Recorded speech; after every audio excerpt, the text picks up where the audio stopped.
जय हिंद साथियों। आज हम लोग का पॉलिटी का क्लास, जिसमें हम आर्टिकल पढ़ा रहे थे। जितने भी लाइव वाले बच्चे हैं, साथी जल्दी से लाइव आ जाइए, क्योंकि आज क्लास बहुत रोमांचक होने वाला है। साथी जितने भी लाइव वाले बच्चे हो, और आज शेयर कर दें चैनल को, क्योंकि आज बहुत जबरदस्त होने वाला क्लास है साथी, बहुत जबरदस्त होगा। आपको हम आर्टिकल पढ़ा रहे थे, तो आर्टिकल के बारे में हम पढ़ा दिए थे आपको 25 तक, 25 तक पढ़ा दिए थे।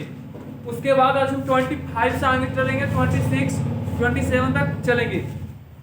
तो बताइएगा लाइव बच्चे की 21 में आर्टिकल 21 में क्या कहा गया है। आर्टिकल 21 में क्या कहा गया है? तो आर्टिकल 21 में कहा गया है कि प्राण एवं हित का संरक्षण। आप किसी का प्राण नहीं ले सकते हैं। 21 में क्या कहा? आप किसी का प्राण नहीं ले सकते हैं। आर्टिकल 22 में कहा गिरफ्तारी से संरक्षण। आपको अगर कोई गिरफ्तारी करता है तो 24 घंटा के अंदर उसे जज तक पेश करना पड़ेगा, और जब गिरफ्तार करने के लिए उसे वारंट दिखाना पड़ेगा दरोगा को, तब गिरफ्तार कर सकता है। और मनपसंद वकील रखने का अधिकार। ठीक है, बताओ साथी आर्टिकल 23 में क्या कहा गया? जय हिंद साथी, गुड इवनिंग साथी, good evening. Rakesh ji share कर दीजिए, शेयर कर दो साथी। आप लोग के लिए एक सूचना भी है, और लास्ट में आप लोग को बताएंगे, वो सुन लीजिएगा। तो आर्टिकल 23 में कहा गया शोषण के विरुद्ध अधिकार। क्या? शोषण के विरुद्ध अधिकार। आप किसी का शोषण नहीं कर सकते हैं। इसका मतलब कि आप किसी भी बच्चों को बेच नहीं सकते हैं, किसी भी बच्चों से शोषण नहीं कर सकते हैं। ठीक है, तो यहाँ पर हम आपको बता दिए थे इस तक 25 आर्टिकल 25 तक बता दिए थे। उसके बाद आर्टिकल 26 देखेंगे। आर्टिकल 26 तो हम आपको बताए थे कि आर्टिकल 25 से 28 तक जो है उसमें धार्मिक स्वतंत्रता का हमको अधिकार मिलता है, धार्मिक स्वतंत्रता का अधिकार मिलता है। तो आर्टिकल 26 कहता है कि धार्मिक कार्यों का प्रतिबंधन एवं स्थापना, संपत्ति एवं वैधानिक खर्च। तो आप जानते हैं कि आपको बड़ा बड़ा जग करने के लिए सामूहिक आदमी की जरूरत पड़ता है। ठीक है, सामूहिक आदमी का जरूरत पड़ता है। मान के चलिए कि आप कोई जग कर रहे हैं, तो उसमें अकेले ही ना कि हो कर रहे हैं कि जय श्री राम अकेले, तो उससे सफल नहीं होता है। तो उसके के लिए हम लोग को धार्मिक सामूहिक स्वतंत्रता चाहिए। एक देखा जैसा थी, तो मान के चला जाए कि एक बड़ा जग होता है, तो उसमें अकेले तुम नहीं ना कर ले सकता है जग, तो उसके लिए हमको एक समूह चाहिए, उसके लिए एक समूह चाहिए। और समूह के द्वारा वो समूह हमको सामूहिक स्वतंत्रता प्रदान करता है। फिर आप चाहते हैं कि हम अपना स्थापना करते हैं, आप स्थापना करते हैं, आपको मन है कि सामूहिक तरीका से हम आंदोलन जग करें, और जग करने के बाद आप चाहते हैं कि हम अपना मस्जिद का स्थापना करें। क्या? मस्जिद का स्थापना करें या मंदिर का स्थापना करें, तो आप इसके लिए स्वतंत्र हैं। और जो उसमें मान के चले कि आप मस्जिद का निर्माण किए, क्या मस्जिद का निर्माण किए, तो उसमें आप बाहर में एक दान पेटी लगवा दीजिए। क्या? दान पेटी। और उस दान पेटी में जितना भी पैसा दान होगा, उसके जो देखा जाए तो उसमें जो जितना संपत्ति आएगा वो वैधानिक खर्च होगा, मानो कानूनी तरीका से खर्च किया जाएगा। ऐसे नहीं कि कानूनी तरीका का मतलब समझे, वैधानिक खर्च इसका मतलब होता है कि आप स्थापना की मस्जिद का, तो उसमें आप बाहर एक दान पेटी जानवी करते हैं। दान, उसमें जो दान सहयोग होता है, वो उसमें संपत्ति जितना आया, उस संपत्ति का आप वैधानिक खर्च कर सकते हैं, मतलब कानूनी तरीके से आप खर्च कर सकते हैं। ये ना कि सबको वो पैसा से हथियार बांट के, हथियार ले लेके दे दिए, मारो मारो मारो, ये गलत है। आप इसका खर्च कानूनी तरीके से कर सकते हैं। ठीक है, धार्मिक कार्य के लिए प्रबंधन। आपको धार्मिक कार्य करने के लिए आप पर कोई प्रबंधन नहीं है, आप खुल के अपना कार्य कर सकते हैं। जैसे मैं आपको बताए थे, जो वहां आर्टिकल 25 था, जो एक व्यक्तिगत स्वतंत्रता देता था। व्यक्तिगत आर्टिकल 25 में क्या कहा गया कि हम किसी भी धर्म को मान सकते हैं, तो हमारा व्यक्तिगत स्वतंत्रता है। और आर्टिकल 26 कहता है कि आप समूह के द्वारा आप अपना मंदिर मस्जिद का स्थापना कर सकते हैं, और जो उसमें संपत्ति आएगा उसका वैधानिक तरीका से खर्च किया जाएगा। इसका मतलब कि आप कानूनी तरह से खर्च सकते हैं। तो देखिए, तो आर्टिकल 26 क्लियर होना चाहिए। आर्टिकल 26 में इतना ही कहा है कि आप धार्मिक कार्यों का प्रबंधन कर सकते हैं, फिर स्थापना, संपत्ति एवं वैधानिक खर्च कर सकते हैं, एक सामूहिक स्वतंत्रता। ये बहुत जरूरी है। आप किसी भी चीज का स्थापना करते हैं तो आपके लिए सामूहिक स्वतंत्रता बहुत जरूरी है। ये आपको बिल्कुल स्वतंत्र प्रदान होता है, आपका स्वतंत्रता है कि आप सामूहिक कार्य करके एक अच्छा मंदिर का स्थापना कर सकते हैं, और उसके द्वारा जो संपत्ति आएगा उसका वैधानिक तरीका से खर्च करेंगे, ये न कि उसका गलत तरीका से इस्तेमाल करेंगे कि लोग उस पैसा से लोग तलवार सबको काट दो, तो बिल्कुल गलत है। उसका खर्च कानूनी तरीका से, जैसे में आप किसी गरीब को बांट सकते हैं, आप मदरसा में, जो मदरसा है उसमें आप लंगर चला सकते हैं, मतलब गरीब को कम्बल बांट सकते हैं। इस तरह से मतलब कानूनी तरीका से कर सकते हैं। उसके बाद देखा जाए, हाँ रखी जी, गुड इवनिंग।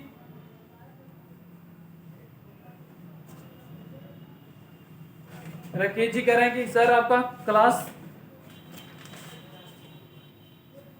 हाँ साथी बिल्कुल।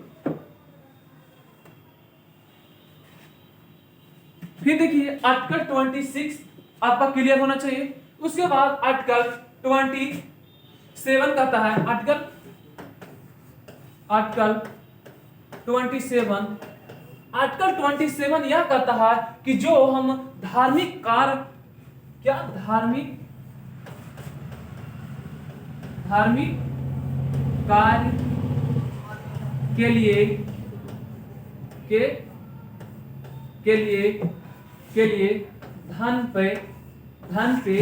धन पर टैक्स फ्री है। समझते हैं, धार्मिक कार्य के लिए धन पर टैक्स फ्री है। अगर आप धार्मिक कार्य में जो पैसा, जितना धन आता है उस पर आपको सरकार उसका टैक्स नहीं ले सकता है, सरकार को टैक्स नहीं दे सकते हैं। मान के एकदम सीधी से सरल सी भाषा में समझ सकते हैं कि हम किसी बड़ा मंदिर या मस्जिद या बड़ा गुरुद्वारा बनाने के लिए हम रखे हुए हैं पैसा, और उस पैसा पे सरकार टैक्स नहीं ले सकता है। मतलब धार्मिक कार्य करने के लिए, धार्मिक कार्यों के लिए धन टैक्स फ्री रहता है। ठीक है साथी, तो यहाँ पर जैसे में देखा जाए तो एक तिरुपति मंदिर है, ठीक है, तिरुपति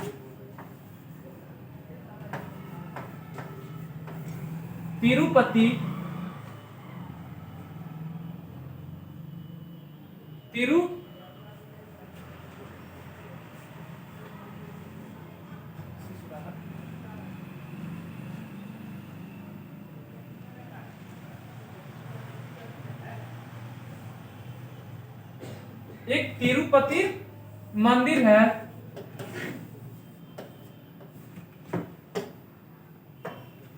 तिरुपति मंदिर है। तो इसमें देखा जाए तो तिरुपति मंदिर है ना, इसमें अथाह पैसा आता है, तो इसमें सरकार टैक्स नहीं ले सकता, क्योंकि धार्मिक कार्यों के लिए है। वो पैसा सिर्फ जो पैसा आता है वो मंदिर में ही लगाया जा सकता है। कहाँ? मंदिर में ही लगाया जा सकता है, या वो गरीबों में बांटा जा सकता है। जो मानो इतनी सी बात है कि धार्मिक कार्य के लिए जो हम पैसा रख ले हैं उस पे सरकार टैक्स नहीं ले सकता है।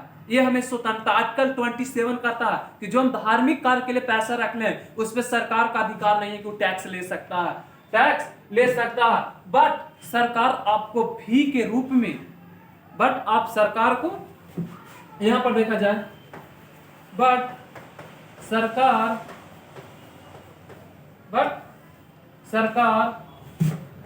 एंट्री फी ले सकता है, एंट्री फी ले सकता है। यहां पर तो सीधा कह दिया गया है कि धार्मिक कार्य के लिए जो पैसा रखा है उस पे सरकार का टैक्स नहीं दे सकते हैं, नहीं ले सकता है। लेकिन सरकार चाहेगा कि हम, जैसे भी तिरुपति मंदिर है, तो वहां पर अगर सरकार चाहेगा कि हम यहाँ पे एक फी करते हैं, क्या एक फी, मतलब सोचते हैं आप बड़ा बड़ा संस्था में, आप बड़ा बड़ा जगह घूमने जाते हैं, आप चिड़ियाघर जाते हैं पटना, ठीक है, पटना चिड़ियाघर जाते हैं तो उसका एंट्री फी होता ना है, एंट्री फी, तो आपको सरकार चाहेगा तो एंट्री फी के रूप में पैसा ले सकता है, लेकिन वो मंदिर के लिए जो पैसा रखा हुआ है उस पे सरकार नहीं ले सकता। देखते होंगे कि बड़ा बड़ा मंदिर में बहुत भीड़ रहता है, तो सरकार उसके के लिए क्या करता है, एक एंट्री फी कर देता है कि आप 150 रुपये दीजिए और मंदिर में जाइए। जैसे मैं बोध गया, आप देख सकते हैं बोध गया में भी, जिसमें भी पटना के चिड़ियाघर या वहां फिर देखिए तारामंडल, तो वहां पर जाने के लिए हम लोग का एंट्री फी लगता है। तो उस तरीके से सरकार हमें मंदिर में जाने के लिए एंट्री फी ले सकता है, एंट्री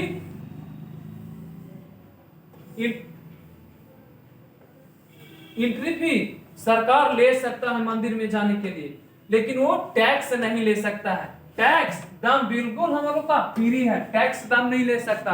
तो यही इसमें कहा गया है, ज्यादा बड़ा नहीं है, एकदम छोटा सा है, तो आप लोग का समझ में आ गया हो कि आर्टिकल 27 का था धार्मिक कार्यों के लिए जो हम पैसा रख ले हैं उस पे सरकार टैक्स नहीं ले सकता है, और जो मंदिर में फी आता है वो फी के रूप में सरकार वो हमसे ले सकता है कि हम इतना इस मंदिर में जाने के लिए एंट्री फी कर रहे हैं, तो सरकार ले सकता है। ठीक है, तो आर्टिकल 27 खत्म हुआ। 28 देखा जाए, आर्टिकल 28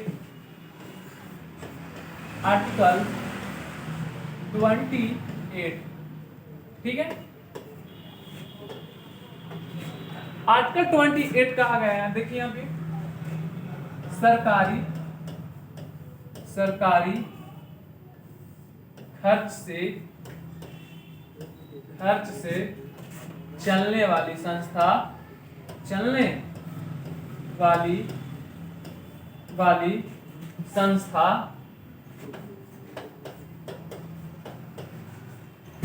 चलने वाली संस्था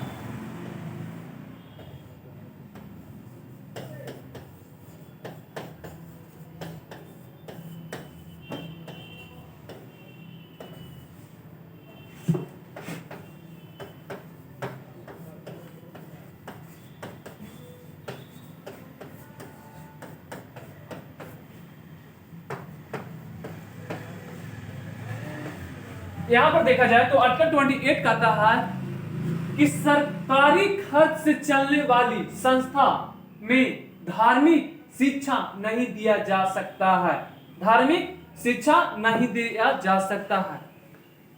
देखिए यहां पर देखा जाए तो आर्टिकल 28 कहता है कि जितने भी सरकार के पैसा से संस्था चल रहा है वहां पर हम अपनी धार्मिक शिक्षा नहीं दे सकते हैं, धार्मिक शिक्षा नहीं दे सकते हैं।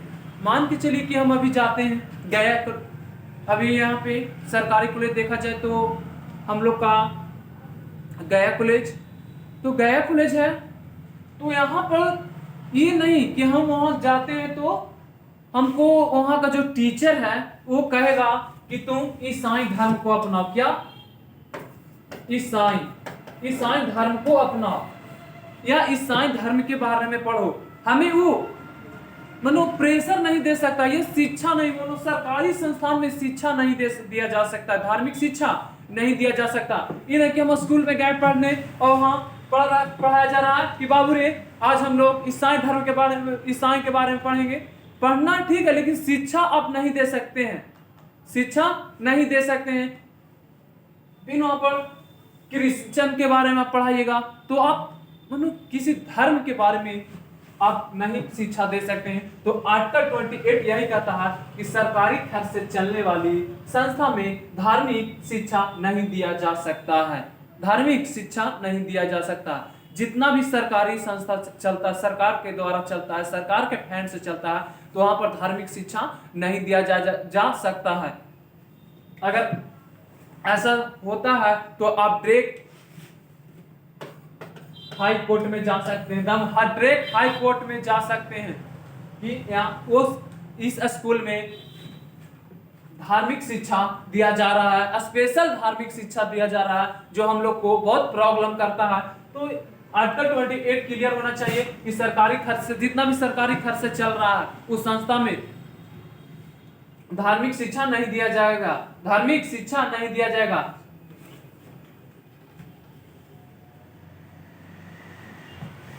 देखिए तो इसमें एक पॉइंट और है, साथी बिल्कुल समझ में आना चाहिए।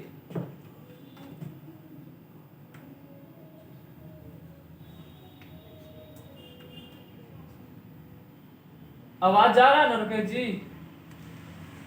चलिए देखिए यहाँ पे आवाज जा रहा है ना साथी? राकेश जी बोल रहे हैं सर आवाज में थोड़ा प्रॉब्लम है।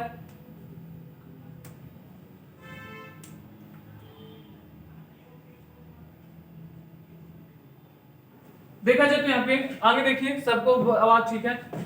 यहाँ पर देखा जाए जो दूसरा पॉइंट है, सरकारी संस्थान में आप किसी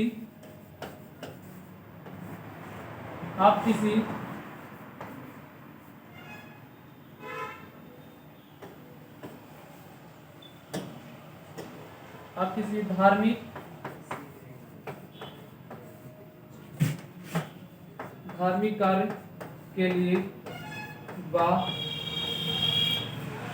नहीं दे सकते हैं। इसमें दो पॉइंट हैं। पहला पॉइंट में तो कहा गया कि सरकारी खर्च से चलने वाली, मतलब सरकार के खर्च से चलने वाली जितने भी संस्थान है वहां पर हम शिक्षा नहीं दे सकते हैं। लेकिन यहाँ पे एक और पॉइंट है कि सरकारी संस्थान में आप किसी को धार्मिक कार्य के लिए बाप नहीं दे सकते हैं। मतलब आप किसी धार्मिक मान चलिए आपको हम सरल सी भाषा में समझाते हैं।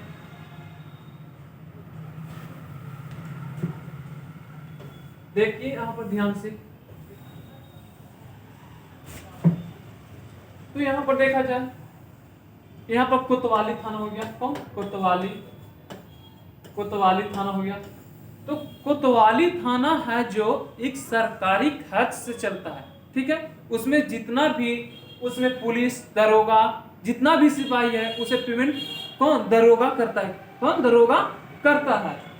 तो आपको मान के चलिए कि यहाँ से हम गए, ठीक है, यहाँ से हम गए और वहां का जो दरोगा है जो हमें बरियारी कह रहा है, क्या बरियारी कह रहा है, तो तुम क्रिश्चियन धर्म को मानो, तुम क्रिश्चियन धर्म को मानो या तुम ईसाई धर्म को मानो, वो हमें बरियारी कर रहा है।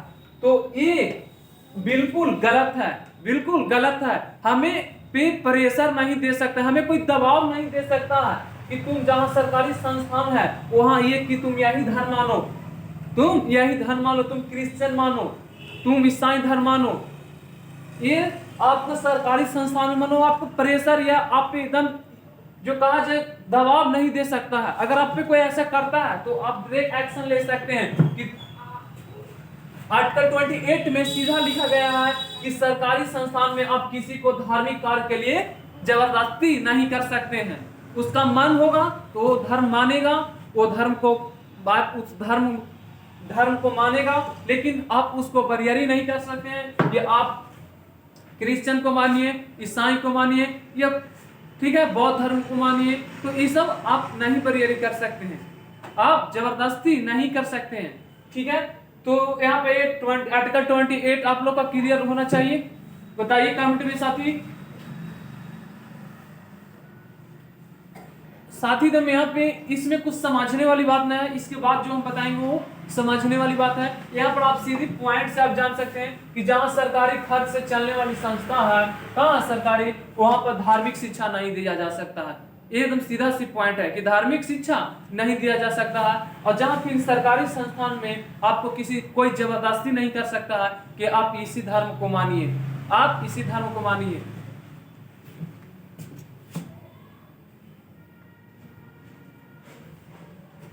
देखिए आपको क्लियर होना चाहिए। अब तो आगे बढ़ते हैं साथी। अब आर्टिकल 29 देखिए।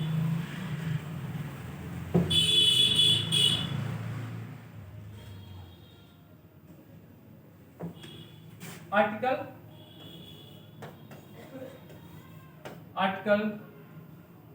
29। आर्टिकल 29 कहता है साथी कि हमें शिक्षा एवं संस्कृति का अधिकार, किस शिक्षा एवं संस्कृति का अधिकार, संस्कृति का अधिकार, संस्कृति का अधिकार।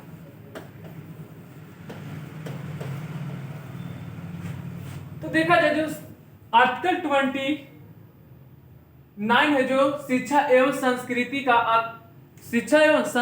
का हमारा अधिकार है, शिक्षा एवं संस्कृति का अधिकार है। जो आर्टिकल देखिए तो यहाँ पर शिक्षा एवं संस्कृति का अधिकार है, जो आर्टिकल 29 से 29 से 30 तक पढ़ना है। इसे दो आर्टिकल में रखा गया है, इसे दो आर्टिकल में रखा गया है, एक 29 में एक 30 में रखा गया है, एक 29 में एक 30 में रखा गया है। तो आर्टिकल पहले हम 21 के बारे में जानते हैं। आर्टिकल 29 के बारे में, आर्टिकल 21 बोला गया था, आर्टिकल 29 के बारे में जानते हैं। तो आर्टिकल 29 कहता है अल्पसंख्यकों के हित में रक्षा, अल्पसंख्यकों के हित में रक्षा। देखिए यहाँ पे साथी, देखिए यहाँ पे अल्पसंख्यकों के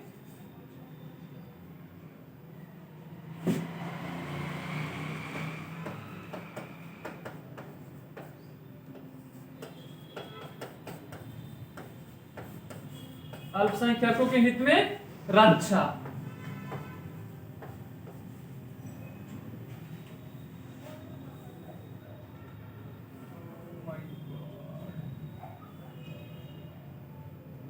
अल्पसंख्यकों के हित में रक्षा।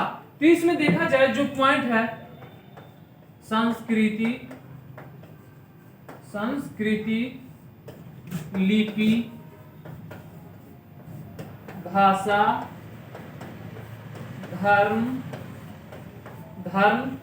लिपि, भाषा, धर्म, जाति के आधार पे वंचित नहीं कर सकते हैं। तो आर्टिकल 29 जो कहता है साथी, आर्टिकल 29 है जो कहता है कि अल्पसंख्यकों के हित में रक्षा। तो अल्पसंख्यकों का मतलब समझते हैं साथी? अल्पसंख्यकों का मतलब कि सीधी सी भाषा में समझिए, कहीं पे आपका संख्या मान चलिए आपको कहीं पे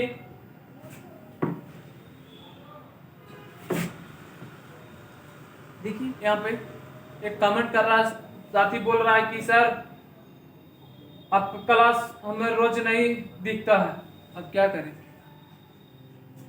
भाई, तुम्हारा मोबाइल में प्रॉब्लम होगा। देखिए तो अल्पसंख्यकों के हित में रक्षा, उधर देखिए मत, इधर देखिए। तो अल्पसंख्यकों का मतलब होता है कि आप कहीं पे जाइए, जिस जाति का संख्या कम होगा और जिस जाति का संख्या अधिक होगा तो उसे जो ज्यादा जाति वाला संख्या होता है उसे कम संख्या वाला को दबा देता है। तो उसके लिए रक्षा सरकार को एक अलग से रक्षा प्रदान करने के लिए कहा गया। इसमें मान के चलिए कि एक गांव में यादव की संख्या ज्यादा है, यादव की संख्या ज्यादा है, यादव की संख्या अधिक है, और वहां पर जो पंडित की संख्या है वो कम है। तो वहां पर तो ये कंफर्म है कि वहां पर जो शासन चलेगा वो यादव का ही चलेगा। वहां पर पंडित का सीधे दबा दिया जाएगा। अगर पंडित कुछ करता है भी तो उसे यादव लोग उसे सीधे दबा देगा, वो कुछ नहीं बोल सकता है। तो वही सरकार कहा गया, संविधान में कहा गया कि जिस जगह पे जिस जाति का संख्या कम होगा उसे एक अलग से सुविधा दिया जाएगा, तो वही कहता है अल्पसंख्यकों के हित में रक्षा, मतलब जिस जाति का संख्या जहां पर कम रहेगा उसे एक अलग से सुविधा दिया जाएगा, मान के चलिए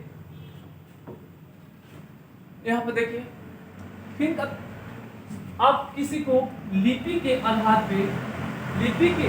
पे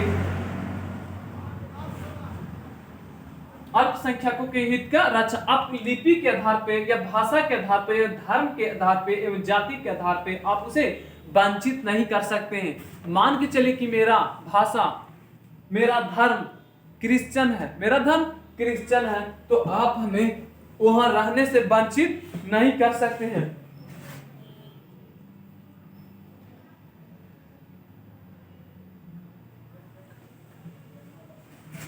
आप हमें देखा जाता है यहाँ पर जो होता है, यहाँ पे किसी भी देश में जो यहाँ पर सीधी से नागालैंड में देखिए, नागालैंड में यहाँ पर नागालैंड में सबसे ज्यादा है जो ईसाई धर्म है, सबसे ज्यादा धर्म ईसाई लोग हैं। कौन? ईसाई लोग हैं, सबसे ज्यादा नागालैंड में ईसाई है। यहाँ पर देखा जाए तो मिजोरम में जो 93% है, कितना 93% है जो क्रिश्चियन है, 93% क्रिश्चियन है। तो आप ये कह सके कि संस्कृति के आधार पर, लिपि के आधार पर हम लोग का लिपि कौन सा, हम लोग को जो भाषा है हिंदी, लेकिन हम लोग का लिपि देवनागरी है। कौन सा? देवनागरिक है। क्या? देवनागरिक है। हम लोग का भाषा कौन सा है? देवनागरिक है। देवनागरिक इधर से इधर लिखा जाता है। देवनागरिक इधर से उल्टा साइड से लिखा जाता है, देवनागरिक। तो आप किसी को धर्म, जाति, भाषा, संस्कृति के आधार पर उसे आप वंचित नहीं कर सकते हैं या उसे आप रहने से रोक नहीं सकते हैं। वो जहां चाहेगा वहां रह सकता है, आप उसे रोक नहीं सकते। तो आर्टिकल 29 यही कहता है अल्पसंख्यकों के हित में रक्षा, मतलब जिस जाति का संख्या कम होगा उसे सरकार एक अलग सुविधा प्रदान करेगा, ठीक है, एक अलग सुविधा प्रदान करेगा, एक अलग सुविधा, ठीक है साथी। यहाँ पर क्लियर होना चाहिए आप लोग का। सर दर्द दे रहा है साथी, टोपी कस के पहने हुए। तो नागालैंड में देखिए सबसे ज्यादा ईसाई लोग हैं, और मिजोरम में 93% जो क्रिश्चियन लोग वहां बसे हुए हैं, 93% क्रिश्चियन लोग हैं। नागालैंड वाले लोग बोले कि मान के चलिए जिस संख्या का कम है तो सीधे जिस जाति का संख्या कम है तो उसे जो नागालैंड वाले लोग थे वो सीधे ईसाई लोग बोले नागालैंड वाला को कि तुम ईसाई धर्म में शामिल हो जाओ, या कोट या टाई बेल्ट पहन के, अब आपको दम एक अलग अधिकार मिलेगा, और क्रिश्चियन लोग को भी तो जानवे करते हैं, वो लोग को एक अलग अधिकार मिलता है, एक अलग अधिकार मिलता है। तो यहाँ पर देखा जाए साथी, तो अल्पसंख्यकों के हित में रक्षा, थोड़ा सा रुकिए साथी, हेलो,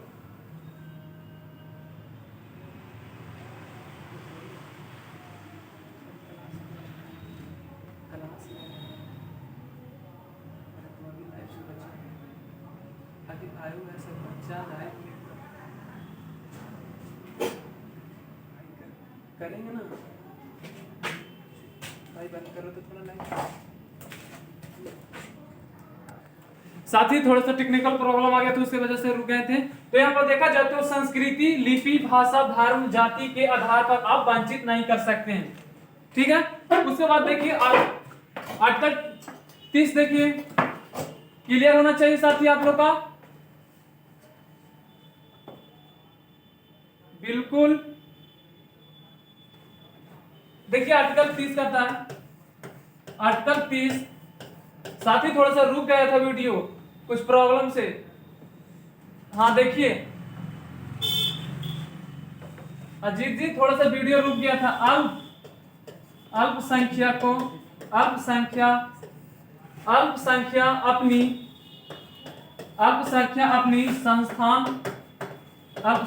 संस्थान स्थापना कर सकता है, स्थापना कर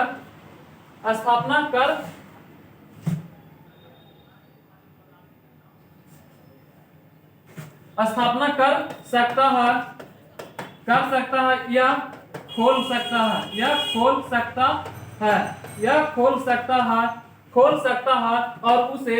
और उसे चलाने के लिए सरकार उसे पैसा देगा।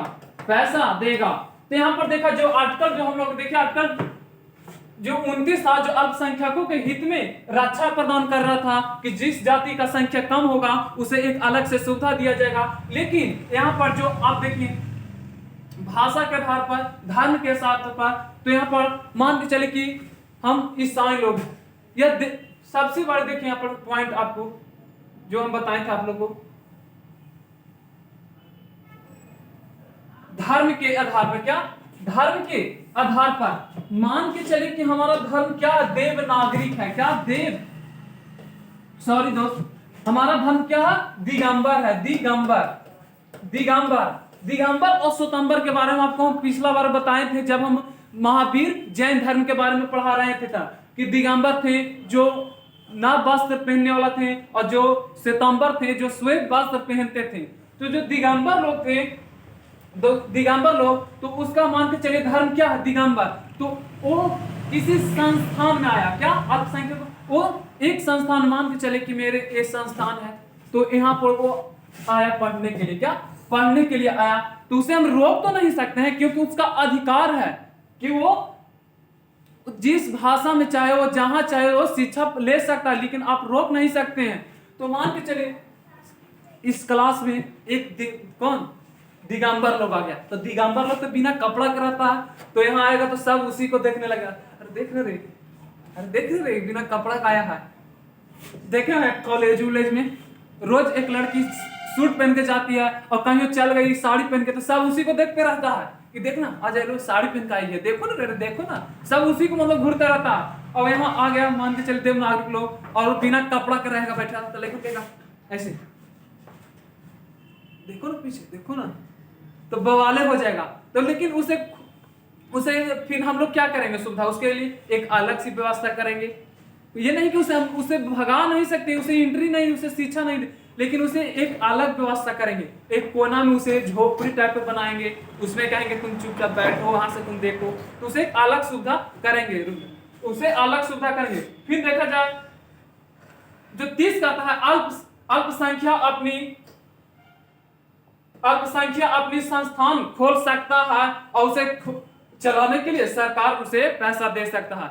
मान के चलिए कि दिगंबर लोग हैं, तो उसे अपने आप में भी तो खराब लगेगा पढ़ने के लिए, तो चाहेगा कि नहीं हम एक अपना अलग संस्था खोलें जहां हम अपना शिक्षा पढ़ेंगे और जहां सारे लोग दिगंबर लोग रहेंगे। तो उसे अल्पसंख्यकों को अगर आप संस्थान खोलना चाहते हैं तो उसे खोलने के लिए सरकार आपको पैसा देंगे। वहां जो टीचर होगा उसे कौन खर्चा देगा, उसे पेमेंट कौन देगा, सरकार देगा। जैसे में बिहार में टीचर को देते हैं उसी तरह सरकारी टीचर को देते हैं, उसी तरह इन्हें भी जो शिक्षक रहेगा उन्हें सरकार पैसा देगा। तो इसमें लोग अपने धर्म के आधार पर अपना संस्थान खोल सकते हैं, आपको स्वतंत्र है। मान के चले आप ईसाई धर्म है, कौन ईसाई धर्म है, तो आप ईसाई धर्म का संस्थान जहां आप सारा लोग ईसाई पढ़ते हैं, तो वहां पे आप ईसाई धर्म के संस्थान कर सकते हैं, वहां पर खोल सकते हैं, आप बिल्कुल फ्री हैं। वहां जो टीचर है उसे सरकार पैसा चलाने के लिए देगा। फिर उसके बाद देखा जाए तो यहाँ पर मदरसा, लेकिन देखा जाए तो यहाँ पर ही एक मदरसा है। कौन? मदरसा। मदरसा संस्कृति विश्वविद्यालय। मदरसा में जितने भी पढ़ने वाले विद्यार्थी होते हैं, एक किताब ऐसे रहता है, टेबल लकड़ी का बनाया हुआ ऐसे, और उस किताब पे रख के वो जपता रहता है, शंभु शंभु ऐसे ऐसे करता रहता है। तो उन लोग का एक अलग ही धर्म है, वो अपना वो अलग एक उसका संस्थान है। फिर उसके बाद देखा जाए तो यहाँ पर जो 2 पॉइंट आया कि अल्पसंख्यकों के हित में रक्षा और ये अपना संस्थान खोल सकते हैं। तो इसी के बीच में भीमराव अंबेडकर और BM राव के बीच विवाद हो गया कि ये कैसे हो सकता है, अल्पसंख्यक अपनी संस्थान कैसे खोल सकता है अलग। तो वहां पर भीमराव अम्बेडकर बोला कि आप एक जहां पे सामूहिक कार्य होता है, सामूहिक मानो पढ़ाया जा रहा है, वहां पर सारे लोग हिंदू धर्म से बिलोंग करते हैं, और एक वहां पर दिगंबर जाएगा तो उसे सब तो देखे में उसी को व्यस्त हो जाएगा ना, सब डिस्टर्ब हो जाएगा ना साथी। अभी क्लास में अगर दिगंबर आ जाएगा तो हम भी उसी को देखने में व्यस्त रहेंगे कि साला एकदम पूरा या कपड़ा उतार के। तो उसके के लिए विवाद हुआ। फिर देखा जाए तो आप लोग को क्लियर हो गया तो साथी। अब देखा जाए तो आर्टिकल 31 कहता है कि संपत्ति का अधिकार। क्या? संपत्ति का अधिकार। संपत्ति का अधिकार 44वां संविधान संशोधन 1978 में हुआ था। 44वां संविधान संशोधन 1978 में हुआ था। कब? 1978 के द्वारा संविधान को मूल अधिकार से हटाकर उसे मूल अधिकार से हटा दिया गया। मूल अधिकार से कब हटा दिया गया? तो संपत्ति को 44वां संविधान संशोधन हुआ 1978 में, जो हम लोग को संपत्ति मूल अधिकार था उसे हटा दिया गया।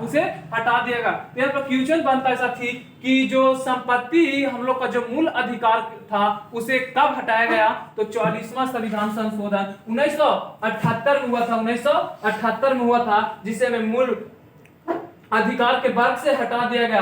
अब इस आर्टिकल 31 से हटाकर तो इसे रखा गया कहां? इसे रखा गया कहां? तो आर्टिकल देखा जाए तो 31 से हटाकर इसे एके तुरी कहां? 300 के ए में रख दिया गया। 300 के ए में रख दिया गया। ए में मतलब भाग, अगर भाग पूछा जाए तो भाग 12 में रख दिया गया, मतलब 12 के ए में शामिल किया गया। 12 के ए में शामिल किया गया। हम लोग का जो पहले था संपत्ति, वो हमारा मूल अधिकार था, हमारी संपत्ति कोई छीन नहीं सकता था। लेकिन जब 44वां संविधान संशोधन 1978 में हुआ तो हमारा जो मूल अधिकार था उसे हटा के कानूनी अधिकार कर देगा। अगर सरकार आपको चाहेगा कि ये आपको संपत्ति, हम आपको मान के चले कि जब बड़ा फ्लाई अथी बनता है, रोड बनता है तो उसमें चल जाता है। अभी जब पटना गया बन रहा रोड तो उसमें बहुत सारा का जमीन चल गया है, तो उसमें अगर सरकार चाहेगा तो आप लोग का मूल अधिकार नहीं है, आपको जब चाहेगा तो सरकार आपसे ले सकता है, लेकिन आपको कोई छीन नहीं सकता है, आपका कोई कब्जा नहीं कर सकता। उसके लिए आपको सरकार हमेशा सहायता करने के लिए तैयार है। तो इसके बारे में विशेष तरीका से अभी खत्म नहीं हुआ साथी, इसे अभी बहुत बेहतरीन तरीका से बताएंगे अगले क्लास में। सर आ गए हैं, सर पढ़ाएंगे। इसके बाद मैथ। तो जाते जाते एक साथी कहते हैं कि जितने भी जो मगध यूनिवर्सिटी में पढ़ने वाले साथी हैं,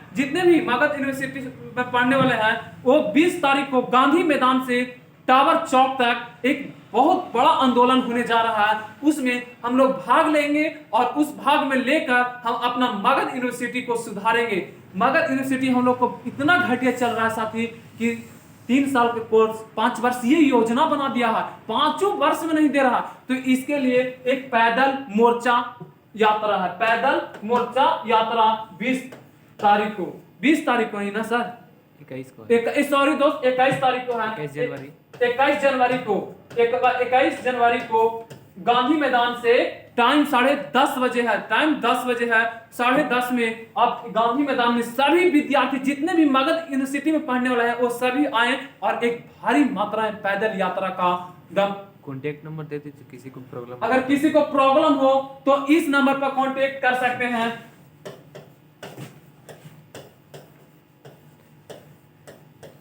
आप इस नंबर पर कांटेक्ट कर सकते हैं 9430299619 पर। अगर आपको किसी तरह का प्रॉब्लम होता है तो इस नंबर पर कांटेक्ट कर सकते हैं, सीधे हमसे बात होगा आपको। ठीक है साथी, सीधे इस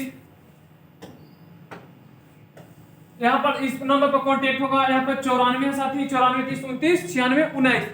तो आइए, अगर भविष्य बनाना है तो एक बार गांधी मैदान में आइए, पैदल यात्रा का शुभारंभ कीजिए और मगध यूनिवर्सिटी का सुधारने का काम कीजिए। जय हिंद साथियों।